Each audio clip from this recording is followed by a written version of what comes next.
times of sharing. Durian ASEAN.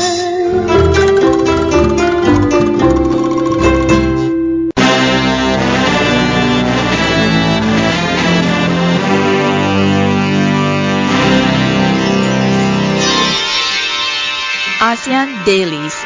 First and the foremost news from Southeast Asia. Welcome back to Durian ASEAN, the voice of discovery and sharing. You are at ASEAN Dailies with Grace. And you're with Gowri. So the first segment of today, we are going to discuss on the political side of Southeast Asia. So first news is all the way from the Philippines. Regarding the Philippines election, the commissioner had a threat to its democracy in the nation. And according to Senator Francis Escudero, on Sunday, he said the election commissioner Rowena Guanzon is the threat to democracy after the poll official made a defiant stand against a directive from the chief of the commissions of election. So what happened was, in a statement, Escudero, who is Poll's running mate, also asked the COMELEC chair, Andres Bautista, to fight internal attempts to undermine the integrity of the election commission, as well as to expose officials who are trying to sabotage the whole electoral process. And as we can see, as the elections are getting closer and closer, we see a lot more scandalous statements coming up.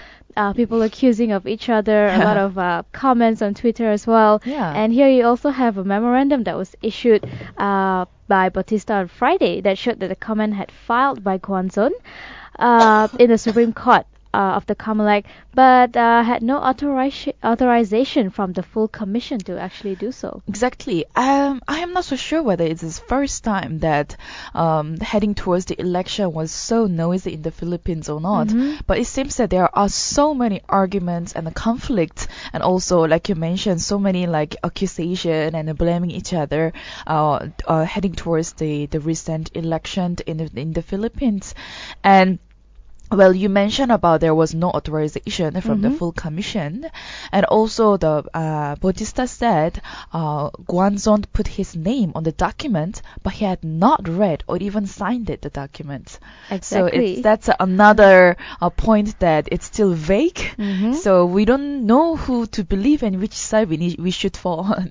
That's right. And also they are asking him to actually do some investigation on the election commission, because a lot of parties feel like they are not really transparent anymore. And even the Valenzuela city mayor, who is a spokesperson for Poll, called for Bautista, who had the authority to investigate members of the commission, because it seems like they've all been somewhat compromised or somewhat in favor of another candidate, and there is no complete integrity or transparency. And that is tough coming from the elections commission itself. For sure. How are they going to take things from there, bring it out to the people? I mean, Philippines is huge, and if the election commissions itself cannot be trusted, I guess the elections might not really go as smoothly as we think, and might be wrapped in more scandal coming Exactly. up. And then these people, participants, of course, they are all really pointing fingers at each other.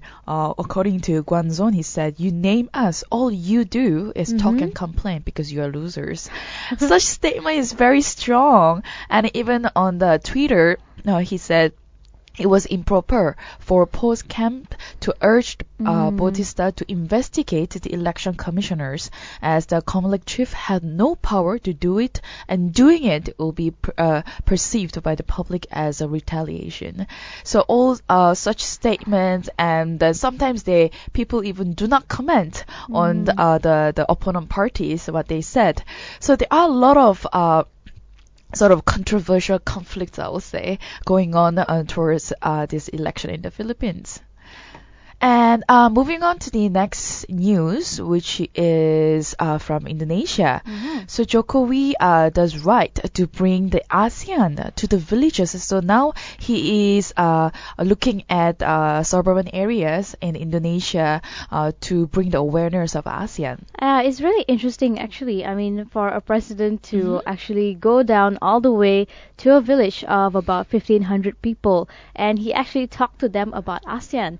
And remember how we always talk about, ASEAN being such a ministerial Right. level, and it doesn't really reach beyond people who actually work for the government or people who are actually interested in ASEAN. And I think Jokowi is doing great by taking it one step further, and he actually went down to the village itself near the Mount Merbabu under the gaze of Mount Merapi near Solo in central Java, where he talked to them about what ASEAN is all about, the ASEAN integration, especially about the AEC. Yeah, so talking about AAC, of course, he emphasized on the few important facts about ASEAN Economic Community, and hope that people from the village areas can comprehend what all this ASEAN community is all about. And the most important thing is, according to Joko Widodo, he said we should prepare ourselves and improve what we need to improve, which is very true. That's the right statement. And then thus why he reached out to the villages and also to be able to educate them and bring the awareness. And in fact, the president had the opportunity to also to explain to the villagers about the AC, like we mentioned before, and the other sides of AC, two other pillars, politics, security community, as well as a social-cultural community. And I think he also mentioned a lot about the policies of ASEAN that's being negotiated. Of course, they are mostly done at the meetings with the other officials, but there are also decisive struggles for the advancement of the cause of regional economic integration, and it will be won or lost in places where commodities and services are produced and consumed. And this is why he felt like it was important for him to take it to the villages, because the implementation of the AEC actually goes down to most of the people from rural areas who are looking at ways that they can improve their lives, ways that they can improve their small and medium businesses, especially because they are not that good with using sophisticated technology, how to go regional, how to go international. Some of them are also very afraid of competition. Very true. So for him to go down there and explain to these people, if they are more confident in that, I mean, that is a huge amount of people right there who can actually use the AEC as an advantage to them. Exactly. So after all, what they are looking forward to hearing from Joko Widodo is how can ASEAN or AEC can benefit them in terms of their lifestyle and the quality of their lives. And of course, like you mentioned before, all this technology sophistication, and then sometimes they have this fear of competition from outsiders, where they have the better technology advancement, so that they feel that they are left out. But with having this conversation, especially between the president and the village leaders, which is very important, it will clear certain, like perhaps a misunderstanding And doubts. and doubts as well between the government and the public. So, which is very good steps that Joko Widodo has made towards the ASEAN, and also we have an ASEAN summit coming up again in Laos in April. So, which is a very good step. And hopefully the other leaders can take something from this as well, and do try and make an effort to reach out to the people in the rural areas in their country. Exactly. So talking about ASEAN, we can continue to include China this time. So apparently China keeps on bragging, but ASEAN remains silent. Well, that is not really new for ASEAN, I would think, but China is once again testing actually the ASEAN nations by we reported about the landing of the aircraft on the new runway that they built on the Fiery Cross Reef among the disputed Spratly Islands in South China Sea, and China has been saying that the use of the reclaimed runway as a successful follow-up to another landing there 4 days earlier that had angered Vietnam. So what they're doing here is they're not slowing down. After the first one, they kept going and going, and they've had more than a few landings now, and the successful test flights prove that the airport has the capacity to ensure safe operation of a large civilian aircraft. And it looks like they are not gonna admit that it was a mistake or a breach on Vietnam's side. All they're saying is that, hey, we managed to build this big airport, we have this huge aircraft, and it can operate safely because our flight test was successful, so what do you want? I guess they are not looking at every aspect of, South China Sea. Perhaps they are just approaching this territory from their own perspectives and how they want to take it over. But well, of course, the surrounding countries, especially Vietnam, was still they are very angry towards China's all those activities and the building artificial buildings on South China Sea. And the person who is most unhappy is actually Vietnamese Foreign Ministry spokesman Le Hai Bin, who said that the landing on the fiery cross is actually very, very serious violation on his country's sovereignty. And he said that the name for the Spratleys island in Vietnamese was actually Trong Sa, and that's the term that he used when he was speaking up against China. Right. Well, that really makes sense. And also, including Philippines, they were also not really happy. So both countries, they refused to even to use the name South China Sea out of concern that it implies the recognition of Chinese sovereignty over these islands in question. That's a whole different level right there. Exactly. But of course, Beijing has been dismissing the protest, and they are still declaring its rule over the area and calling it indisputable, and even worse, they said it's self-evident. Exactly. And that goes back to what you mentioned. The more we call it South China Sea, the more they're gonna say, hey, you're just proving it, that it belongs to us. So you have no case anymore. Yeah. Right. And they also said that all these test flights are actually nothing more than an effort to serve better the needs of many great vessels, seafarers, and also to serve as one of the world's busiest shipping lanes. Oh, wow. My God. Well, and now let's look at Laos. Laos, what their reaction has been, and so far they have made no official response, even as the chair of ASEAN this year. Perhaps it's a bit early stage coming from Laos, because they just chaired ASEAN this year. However, this issue that we are talking about, South China Sea, has been going on for a long time. So I'm sure the country is aware of what's going on, and then being silent, it's not helping at this stage. We really need to do something as a whole community. ASEAN is really huge when you even count the population wise. So at least to have perhaps the better communication with China will help to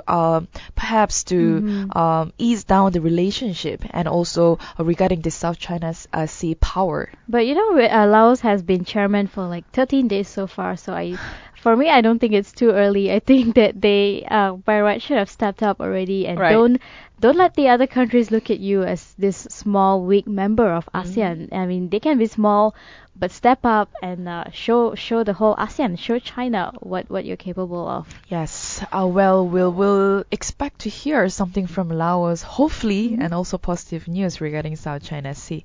Let's move on to our last news of ASEAN Dailies today. Well, it's about Vietnam. Vietnam's Community Party meets to elect new leadership while confronting momentous decisions on economic reform and foreign policies. It sounds quite ambitious at this stage, coming from Vietnam. And their biggest question here is to change or not to change. That is the question that is confronting the Vietnamese Communist Party elites when they congregate next week for the meeting that you mentioned. And past leaders actually have found themselves oftentimes stuck between sort of opposing currents, because the expectations are very, very high for Vietnam, and they will be forced to carry out a lot of reforms if the party is to survive. They have to start steering the country closer to the West, away from China, and also China is their close ideological ally, but now an increasingly assertive neighbor, as we discussed extensively in the previous news. Yeah. And also at the same time, Vietnam, what the nation really needs at this stage is really a strong leader and a visionary leader where that person can really have build a better communication with the surrounding countries. Not only Vietnam is the part of the ASEAN, but Vietnam economic wise also they have been contributing a lot. So it is really important that they choose a leader wisely. But Right. like you mentioned, whether to change or not to change is up to their decision. But That's right. they feel that they know that they need something to be done to the Exactly. nation. So now it's there at that, to do or not to do, it's their stage at this moment. And they're also having a lot of disputes over their leadership. In the past, they have some complicated transitions and sort of underscored political dilemma facing Vietnam. And this is according to Alexander Ruving, who is an associate professor at the Asia Pacific Center for Security Studies. And he said, on one hand, the country must modernize its economy to boost the party's credibility.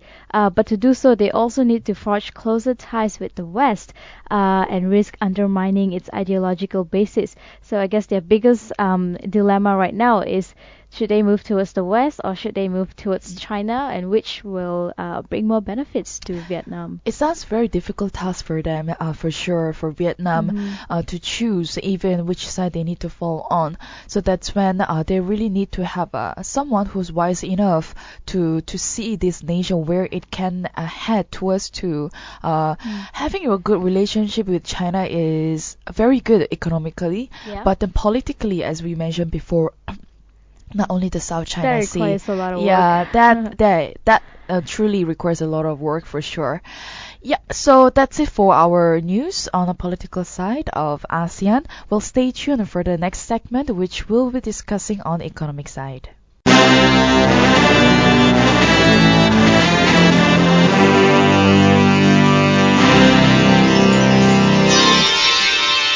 ASEAN Dailies. First and foremost news from Southeast Asia. Welcome back to Drian ASEAN, the voice of discovery and sharing. You're at ASEAN Dailies with Grace. And also Gowri. Alright, so let's continue our second segment of ASEAN Dailies on economic side. So first news is about ASEAN and also Indonesia. So Indonesia is largest country in Southeast Asia. Although it's not acknowledged by many parties, the actual focus of this ASEAN economic community will be drawn to Indonesia this time. That's right. And well, the biggest reason is because it is the largest country in Southeast Asia. They have a population of 250 million people. Right. And many who believe in the idea of the ASEAN Economic Community will urge the acceleration of development in Indonesia first, particularly in terms of improving the competitiveness of trade products, increasing trade values, development of strategic sectors that has been quite constrained by their availability of skilled labor.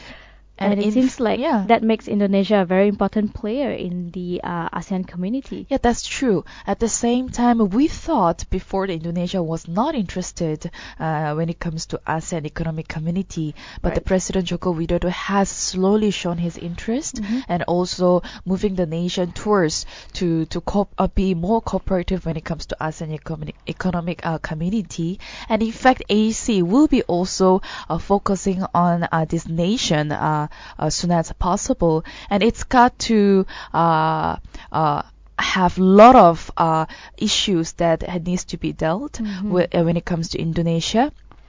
Infrastructure is one area, and also when it comes to trade, industry is another area. So many industries that we can talk about, and also with, like you mentioned before, availability of skilled labor.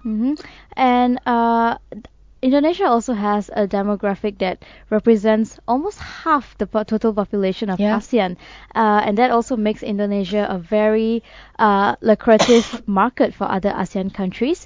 And of course, I think most of the countries in ASEAN do realize this, and Indonesia is sort of important for us, not just because of the amount of people they have, or not just because they're a potential market, but also because Indonesia actually is the main destination for most of the exports, and is targeting half of the potential economic markets in ASEAN. So it looks like Indonesia actually takes a huge chunk of the ASEAN pie, Right. if you look at it that way. But the issue here is it's not going to be easy for Indonesia. Sure. Because each of the member countries, we know they have different trade regulations, different tariffs, different restrictions.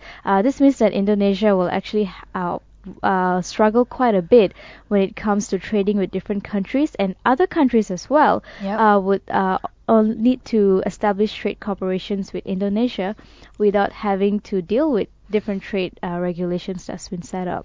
That's very true. Dealing with different trade regulations, but not only that, when it comes to certain commodities and restrictions, it's not gonna be very simple for Indonesia to implement and also adapt to all those adjustments. And also by doing so, these countries already target nearly half of the potential market in ASEAN. And the quality of Indonesian workforce also seems to be another question here, because their workforce remains far lower compared to other countries in the bloc, particularly with Singapore. And majority of these Indonesian workers, they lack a lot of skills. Most of them actually have very low levels of education, and then when they move to different countries, or even in Indonesia themselves, they tend to get very low wages. And we also see sometimes how they are treated not so well in other countries, even like in Malaysia, for example. And with all these deficiencies, it seems that it's also very likely for Indonesia to focus more on its own country. You were mentioning earlier that Indonesia wasn't too interested, which is what President Jokowi said, that he wanted to focus on more domestic policies. He wants to work on Indonesia first. And according to this article as well, if you really look at it, Indonesia doesn't really need ASEAN. ASEAN is the one that needs Indonesia because of the potential that they have there. For sure. But it is very irony situation for Indonesia, not because it's a major player in the ASEAN community, but also it has the possessor of the majority of production materials for industry products in ASEAN states. So in fact, because of the population, mainly Indonesia plays such a big role when it comes to ASEAN economic community. But of course, having ASEAN focus on Indonesia is a good thing, but the implementing all these plans and also to bring out more skilled labor, it's gonna take some time for Indonesia compared to the other nations. I wonder if Indonesia knows it has that kind of power that it can just pull out, and it'll probably, ASEAN will be struggling a lot without them. I don't think Indonesia will pull out themselves, but it's just that whether they will be helpful and also be more cooperative when it comes to ASEAN.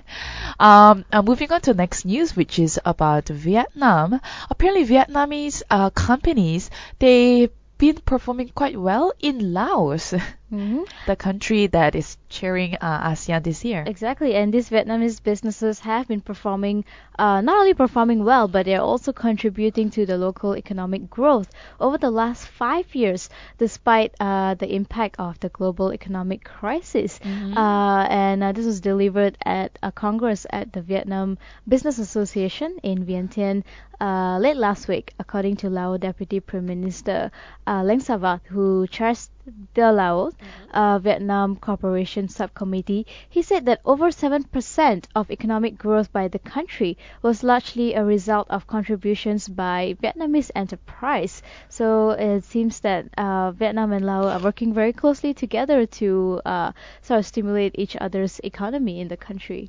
When it comes to Laos economically, I personally believe that they need other sources from outside of the country in terms of technology and the knowledge, information receiving. It's all needed from our side. And for sure, Vietnam has been helping very well when it comes to Laos economic. And then that's also one of the reasons why Deputy Prime Minister, he thanked the Vietnamese government as a company for supporting Laos. In addition to that, is the Vietnamese firm have also helped to reinforce the special solidarity between these two countries. And the official also asked the association to continue acting as a bridge, tightening the partnership between the two business circles and boosting their competitiveness. And I think it's not just with Vietnam. Laos should maybe loosen up, invite more countries over, set up companies, try to run their businesses there as well, employ more local people, and see what it does to the economy of their country as a whole. Well, right, just like how Myanmar has opened up to invite more foreign investors and also foreign companies to come in. So we hope to hear more positive news from Laos. And yes, like we mentioned before, we are expecting quite a lot from Laos this year. That's right. We can't help chair. it. They are the chairman of ASEAN 2016. Exactly. And the ASEAN Summit will be coming up pretty soon as well. So once again, good luck. So that's it for our second segment of ASEAN Dailies. But stay tuned. We still do have our last segment, which we'll be discussing on arts and culture of Southeast Asia.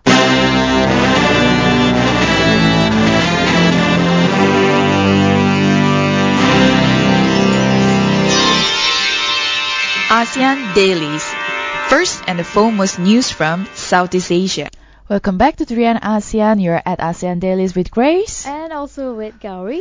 Okay, so let's do our news on the arts and culture part of Southeast Asia. So first news is all the way from, not all the way, it's very nearby actually, from Singapore. So they have this Singapore Art Week 2016, and they're gonna have shows from solo shows and also including tours as well. Right, and when it comes to visual arts, this month is as hectic as it gets, thanks to what has become the ultimate event in the recent years in Singapore, also known as Singapore Art Week. And there will be more than 80 events throughout the 9-day event.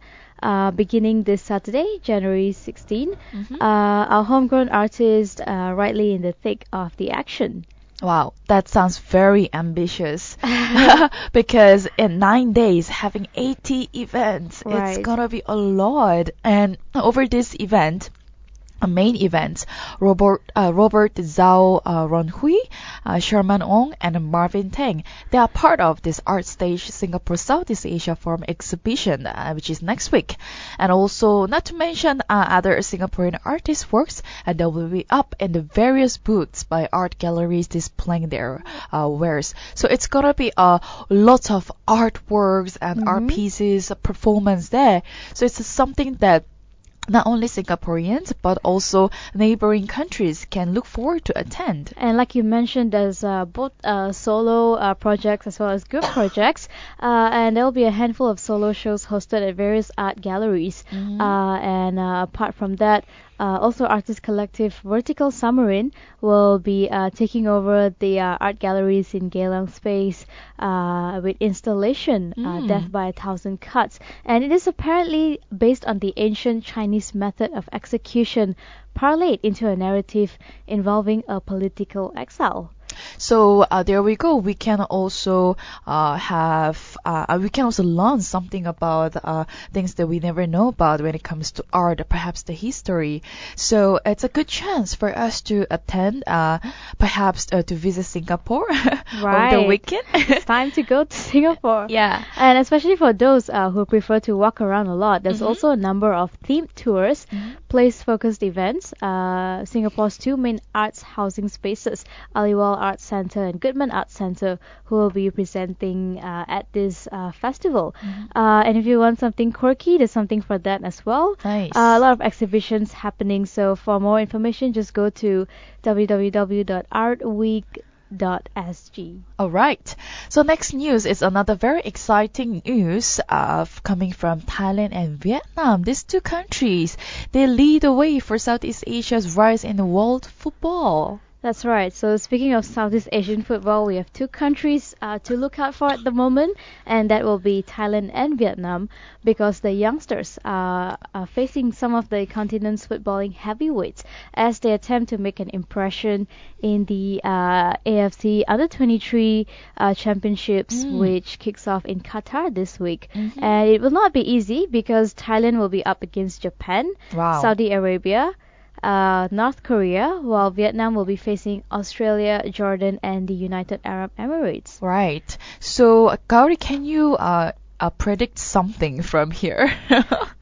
It's a bit hard to predict Yeah? because well, they have 3 matches going on, and we probably have to wait for the first one I see. to see first. What I think is that both countries are showing a lot of promises, and they did quite well in Yeah? the 2014 Asian Games in South Korea. Oh, yeah, right. Where Thailand actually finished 4th place, while Vietnam, they sort of caused a shock when they defeated Iran in the 4-1 Oh. group. So it seems like both teams are going quite strong. Right. Especially Thailand now is on the verge of going through the final of the 2018 AFC World Cup. That's very good. And because they have had a lot of training from the past years, and they are also trying very hard to develop their youth team.